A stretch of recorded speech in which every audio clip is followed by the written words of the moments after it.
ഭരണം മാറിയപ്പോൾ സപ്ലൈകോയിൽ എന്താണ് സംഭവിക്കുന്നത്? അവിടെ 13 അവശ്യ സാധനങ്ങൾക്കുള്ള സബ്സിഡി നിർത്തുമോ എന്നതാണ് സാധാരണക്കാരുടെ ചോദ്യം. സബ്സിഡി നിർത്താൻ ഉദ്ദേശിക്കുന്നില്ലെന്ന് ഭക്ഷ്യമന്ത്രി അനൂപ് ജേക്കബ് മാതൃഭൂമി ന്യൂസിലൂടെ വ്യക്തമാക്കുകയാണ്. എന്നാൽ വില ഇടയ്ക്കിടെ പരിഷ്കരിക്കാൻ തന്നെയാണ് തീരുമാനം.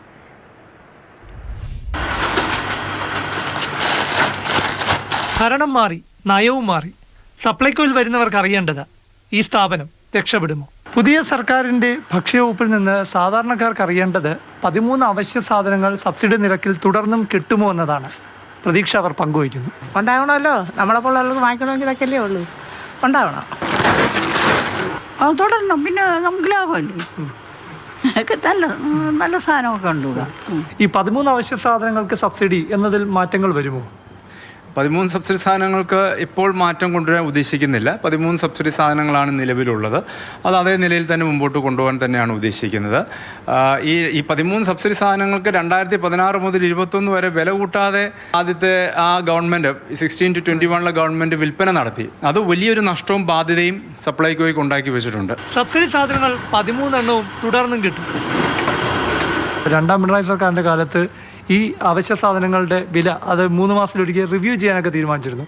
ആ നയം മുന്നോട്ട് പോകുക. സബ്സിഡി സാധനങ്ങളുടെ അതിന് സപ്ലൈകോ ഒരു പോളിസി കീപ്പപ്പ് ചെയ്താണ് വന്നുകൊണ്ടിരുന്നത്. 2016 വരെ അതിങ്ങനെ ഉണ്ടായിരുന്നു. 16ലാണ് ഈ ഒന്നിനും വില കൂട്ടത്തില്ല എന്ന് തീരുമാനം എടുക്കുകയും ഈ ഒരു ബാധ്യതയിലേക്ക് വന്നു. അവർ തിരിച്ച് അതിലേക്ക് മടങ്ങി. 2022 തിരിച്ച് അതേ നിലയിലേക്ക് അവർ മടങ്ങി. അപ്പോൾ സ്വാഭാവികമായിട്ട് അത് മാർക്കറ്റിലെ അപ്പോഴത്തെ സാഹചര്യം എന്താണെന്ന് വിലയിരുത്തി അതനുസരിച്ചുള്ള ക്രമീകരണങ്ങൾ സ്വാഭാവികമായിട്ടും ഉണ്ടാവും. നിറഞ്ഞിരിപ്പുണ്ട്, എങ്ങനെയാണെന്ന് അറിയില്ല. റാക്കെല്ലാം ഫുള്ളാണ്. ഇപ്പോൾ സപ്ലൈകോയിലെ റാക്കുകളിൽ സബ്സിഡി സാധനങ്ങളുണ്ട്. പക്ഷേ എത്ര നാളെന്ന ആദി സപ്ലൈകോയിലെ ജീവനക്കാർക്കുണ്ട്. സർക്കാർ പണം നൽകിയില്ലെങ്കിൽ റാക്കുകൾ കാലിയാകും. ഈ അവസാന കാലത്ത് കുറേ സാധനങ്ങൾ കൊണ്ടുപോയി സ്റ്റോക്ക് ചെയ്യിപ്പിച്ചു. അതിൻ്റെ കുടിശ്ശിക കൊടുത്തു തീർത്തിട്ടില്ല എന്ന് പറഞ്ഞാണ് കഴിഞ്ഞ ദിവസം എനിക്ക് മറ്റൊരു പരാതി കിട്ടിയത്. സ്വാഭാവികമായിട്ടും മറ്റ് മാർക്കറ്റ് ഇൻ്റർവെൻഷനും മറ്റും ആവശ്യമായ തുക റിലീസ് ചെയ്യാൻ കഴിയുന്നത്രയും റിലീസ് ചെയ്ത് കൊടുക്കുക. സപ്ലൈകോയ്ക്ക് ജീവശ്വാസം നൽകാൻ മറ്റു പൊടിക്കൈകളില്ല. കുടിശ്ശിക തീർക്കാൻ പണം സർക്കാർ നൽകണം.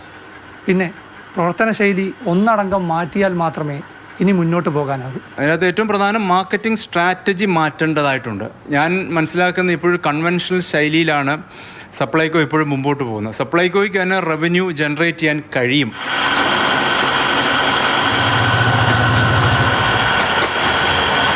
സപ്ലൈകോയിലെ പാക്കിങ്ങുകാർക്ക് ഇപ്പോൾ ജോലിയുണ്ട്. കാരണം സാധനങ്ങളുണ്ട് എന്നത് തന്നെയാണ്. പക്ഷേ കുടിശ്ശിക തീർത്തില്ലെങ്കിൽ അല്ലെങ്കിൽ സപ്ലൈകോയ്ക്ക് പണം നൽകിയില്ലെങ്കിൽ സാധനത്തിൻ്റെ വരവ് കുറയും.